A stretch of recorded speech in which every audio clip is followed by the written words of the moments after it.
Okay, here it goes. I know you want my opinion on what happened with Trump, and I know what I'm about to say is going to upset some people because I'm actually going to talk about what's happening in Arkansas. Go Razorbacks. But this is really important, so come along, my friends. This is one of those things that, I cannot believe does not get more attention as we look towards November, and that is voting access. Voting access is not created equally in this country. So when I see people like Melinda Gates be like, women need to vote in this election, the next sentence out of her mouth should be, and this country needs to make voting more accessible.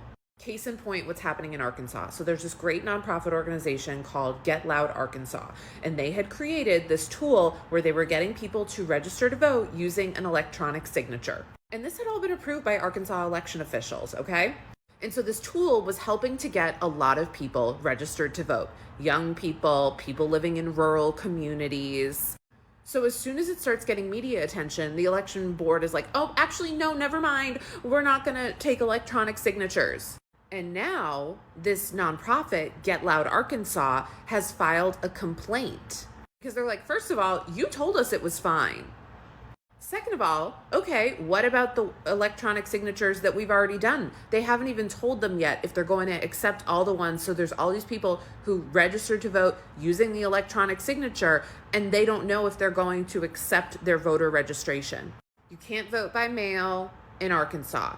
You can vote by absentee, but you have to first of all, complete an absentee request ballot.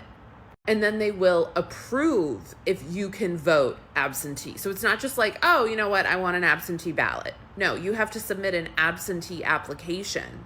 Arkansas is ranked 48th in the country for access to voting. This is done on purpose by election officials through things like, oh, no, now we only take wet signatures, because they know if they got more people at the polls, Arkansas wouldn't be a red state. It wouldn't.